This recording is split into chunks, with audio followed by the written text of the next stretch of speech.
Strikers, one of Nintendo's underrated games, and one of my... Wait a minute. Wait, wrong game.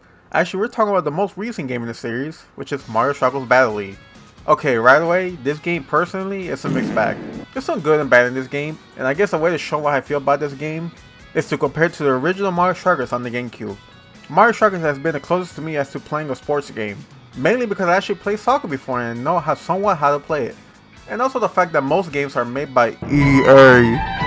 But besides all that, let's start with what I like about Battle League. First, the gameplay. Gameplay is really fun.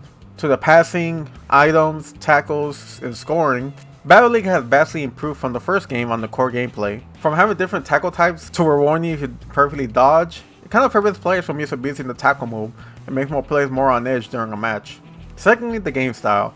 The game style is really rough and serious. The way each character will slap between each other, to how the game looks, which references the first game's art style, and how each goal is either a victory screen or a fail screen.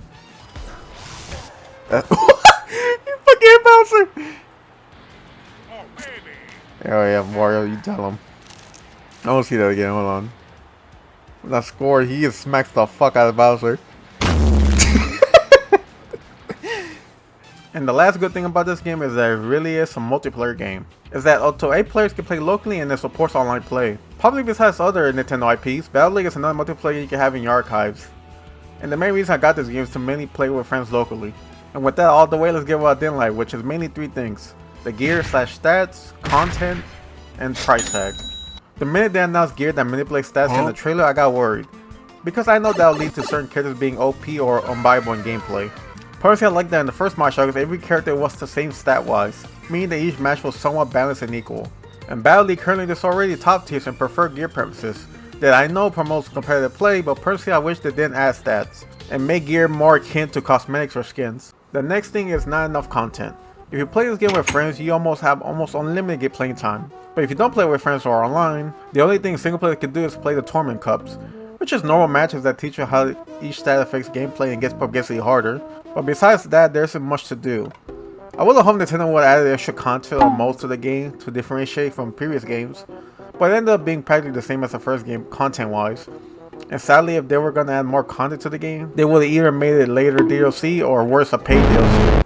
That would have been better off if it was in the base game. And speaking of paying, this game shouldn't be $60. Bruh. The lack of content in this game is the main reason I believe this game shouldn't be priced the same as Smash Bros, Splatoon 2, or even Animal Crossing New Horizons. Because those games had other things you could do besides the main game. For example, Smash Bros besides local and online matches had Adventure Mode, Spirits to Collect, Classic Mode, Mod Smash, and Challenges.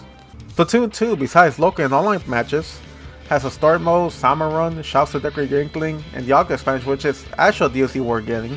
And lastly, Animal Crossing New Horizons. Besides progressing the island, you can catch fish, bugs, decorate your island, farm, visit other islands, and probably way more stuff that I can't even think right now. The lack of content in Battle League is one of the main reasons I think this game is pretty mediocre. Yeah, the main content is fun to play, but sooner or later you're gonna get tired of playing it over and over again. And I know that Mario spin-off games don't really get much attention or dedication to them, but Mario Kart 8 and Mario Party Superstars are really fun games with a lot of content to keep you playing.